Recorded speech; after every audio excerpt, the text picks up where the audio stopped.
When the weather turns to shit, my people, which should be everybody, turn to Matzo Ball Soup.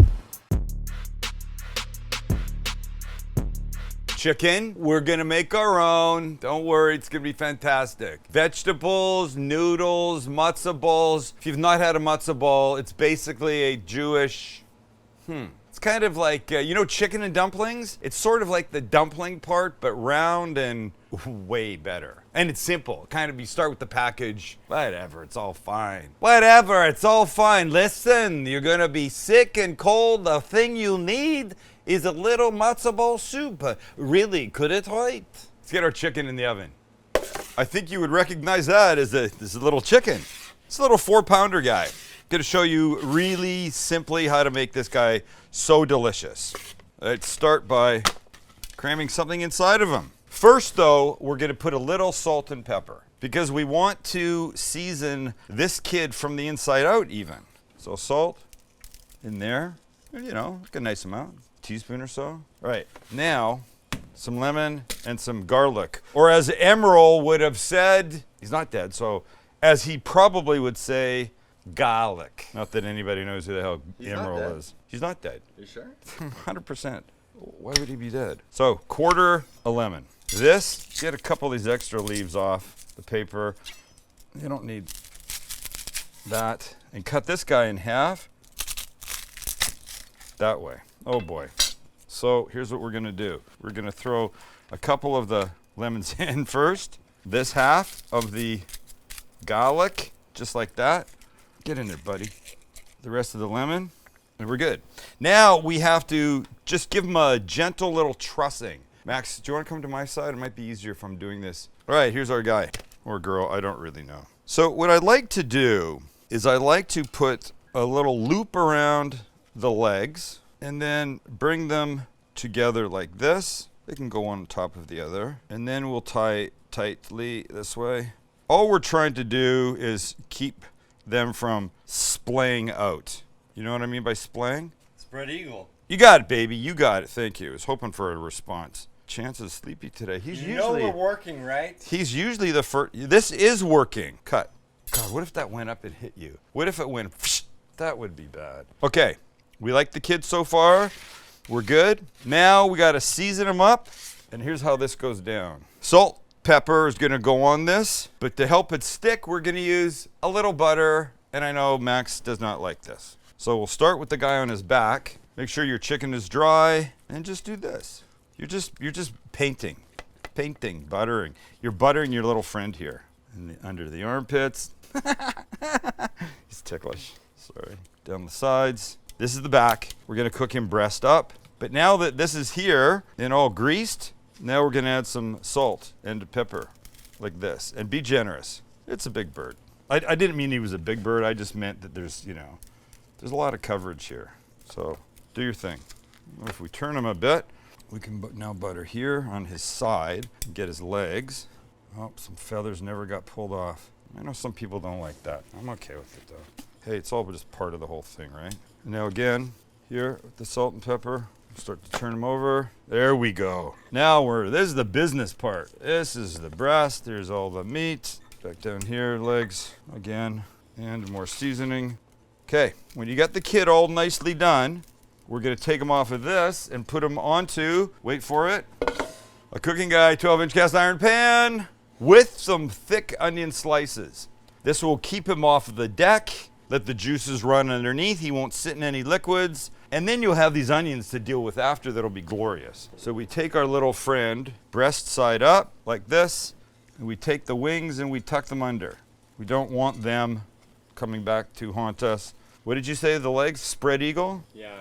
Yeah, the wings will do the same thing. So just tuck them under. By the way, as turkey season is getting close, same approach if you're gonna do it like that. Okay, my oven is at 300 degrees. We're kind of cooking this a little bit low. Helps keep it beautiful and juicy and moist and amazing. Let's say 2.5 to 3 hours till it's comfortably 160, 165 in the breast. And then we deal with it. But while it's cooking, we'll get the soup happening.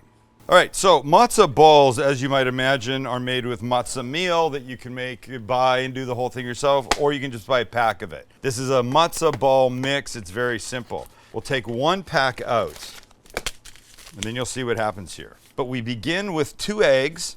We're just following the package direction. 2 eggs, no shell, please. Success. Give these a quick beat. And then we'll add 1/4 cup vegetable oil, canola oil, but we don't keep that. We have avocado. Thank you, Chosen. Give this a quick mixeroonie. Now, I go off script a little bit, and I like to add some parsley. I think it gives it beautiful color. I love the taste. Now, what we do is we add what's in this little package, and this will be our seasoned matzo meal that looks like this. Now, this gets mixed. I know. It's not that attractive. Well, it's true. It is not that attractive. Oh, but you can smell the matzo ballness of it right here. When our people were fleeing Egypt, they didn't have time for attractive. That's right. Milton, get going. No time for anything. Forget what it looks like. It tastes great. This will leave for 15 minutes, and we'll continue on with the real soup part. First step is vegetables. A little shot of avocado oil. And the heartiest vegetable first, carrots. So, look, they're going to soften when all the broth and stuff gets in here more. But I like to give them just a good little couple of minutes before I add anything else. So give this 2 minutes by themselves, and then we'll add. So after a couple minutes, we'll add some more veggies, and that will be onion, diced yellow, and celery. Recipe below, don't have to write anything down. This will get a couple of minutes. All right, 2 more things. Put in 3 nice cloves of garlic. Nice cloves. And by that, I mean nicely sized, not little tiny ones. Not mean one. Not mean cloves of garlic, ever. Stir it around, and we'll throw in about a teaspoon of picked thyme leaves. Oh, right away the thyme hits, and all is amazing. So this gets a minute or 2. Okay, it's broth time. Here we go. 8 cups. How many quarts is that, Max? 4? 2. Quart of anything is 4 cups. Give it a little stir. And if you have them, 1 large or 2 small bay leaves. Just fling them in. If you don't have them, it's no big deal. Don't make the effort to go out and get them. And when it starts to boil, that's a good sign. Flavors are going to start to come together beautifully. Just turn it down to a little simmer and give it a solid, 10, 15 minutes. We will come back to this. With the lid on, by the way. When your water's boiling, the matzah mix has rested. Now it's time to cook them. So, using hands that have been lightly dampened, I have a little bowl of water beside me. You're gonna get some of the matzo ball mix and roll it to about that size. What is that? It said walnut. Is that a walnut? It's fine. So, in they go. You wet the hands, you get a little bit of the stuff, you roll it together, in they go. Wet hands, I don't have to say this every time, do I? I'll just do one more. Wet hands, get some stuff, roll it together, in they go. The last one goes in, and the lid goes on. That sits for 30 minutes. Now it's chicken time. And after cooking the requisite amount of time and resting about 30 minutes, here it is. It's pretty gorgeous, isn't it? I gave it a quick 30 seconds under the broiler just to give it a little color, and it's pretty as... Just gonna do this. Let some of the inside dripping happen. That's lemon, that's garlic. Oh, come on, buddy. Come on. There we go. And we're down. But before I take this away, wait, don't forget about the onion. This, gorgeously melted. You know how good that would be in a sandwich with some of this chicken? Be the best. The best. The best, Jerry, the best. Okay, just wait for 1 second. I made a fundamental error. The juice that was underneath the chicken, I always save and put into the soup. I strain it, the fat goes to the top, I get rid of the fat, and then I put it in. It's just big, bold, extra flavor. And I didn't do it because I was saving it for a specific thing I was trying to work on later. So just know, when you've got that liquid gold in the bottom under the chicken by the onions, get rid of the fat. Put it in a thing, a glass, the fat goes to the top, get rid of that, and use what's underneath for more flavor. All right, back to the video. Here's our guy. Let's take the chains of bondage off him. Sorry, I didn't mean to say that. Let's get the string off him. That's what I meant to say. But I want you to see something here. This movement is very good. This, And don't look at this and go, oh, it's not cooked, because, oh, trust me, this is cooked. Right there. This leg, this thigh, oh, this leg, this thigh, this bite, please. I love chicken. I do. Lemon, it's seasoned well. You saw how much I put on.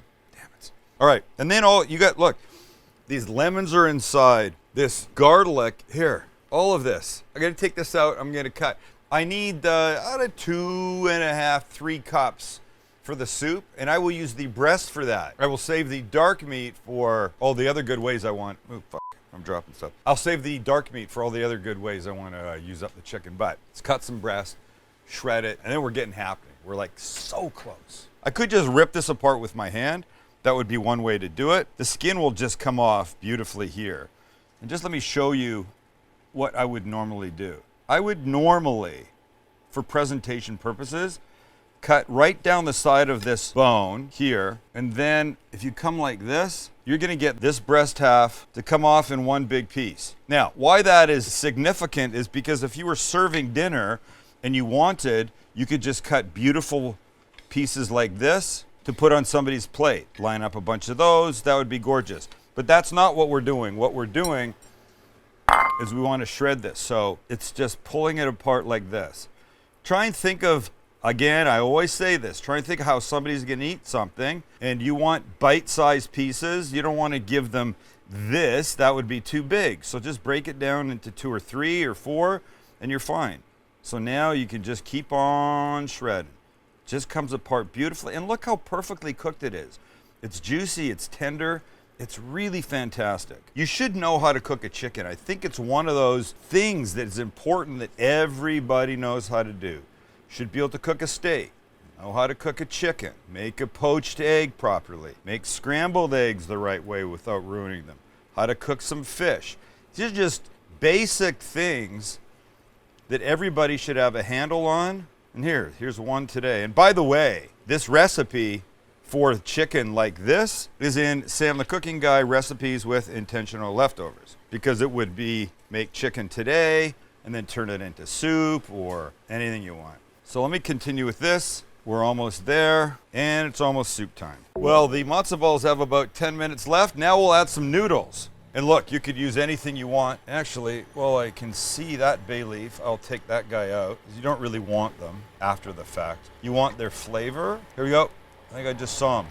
All right, that guy comes out. Now the noodles go in. And you can use anything you want, but I'm using these thin egg noodles. I'm gonna put in about 6 ounces.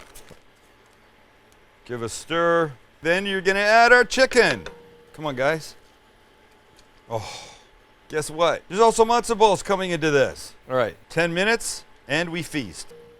And boom. Oh, look at that steam. Wow. Let's have a quick look. Noodles, chicken, vegetables, everything's perfect. One thing we haven't done, and that is season it. So a nice, decent sized pinch of kosher salt and pepper. If there was ever a time to use kosher salt, folks, oh, it is now. It is now. Oh my God, the smell. I just want to go get a cold just so I can have this. That's done. But check this pot. And voila. Those, ladies and gentlemen, are matzo balls. That sad one in the middle they're all being mean to. They're all standing around him, making fun of him. Oh, he's doing flips. Wait, stop it. There you go. Be nice, everyone. Now he's got some friends. Okay, here's how this goes down. We get rid of this and we substitute this. So we want a nice amount of these carrots. And by the way, I don't know if you can tell, I rinsed the carrots off really well. Gave them a good little agitation scrub with my hands. I did not peel them because I kind of like the natural look of how that goes down, you know? Okay, when you got everything you want on top of that, now the matzo balls come. And I think just a couple will be perfect for this. All right. Oi, Wesenmeer.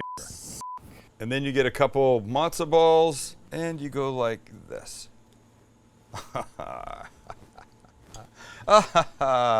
And then this. Oh, for God's sakes. For God's sakes. Look at this. Oh, I'm eating chicken soup here. I use that line about as often as I could in New York. I mean, really? Come on. It's a bowl of heaven. We made the chicken, threw a bunch of stuff together, but look, this is the result of not too much work. Really, it's the cooking of the chicken. So let's have a little bite of chicken, broth, and some noodles first. Then we'll get to the matzo ball. Oh, carrot. Hello. Try and get as much as you can. The whole thing in one. Oh, my God. Tender everything. And now this kid. And no, I'm not having a bite whole. That would just be insanity. That little bit.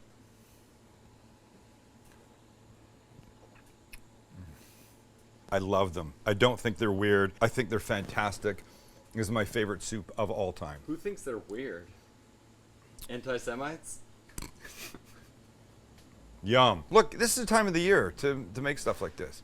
Just bust out a bunch of it. Make a big-ass pot of it. The shit freezes beautifully. I wouldn't freeze the matzo balls, but they're pretty quick to make, so.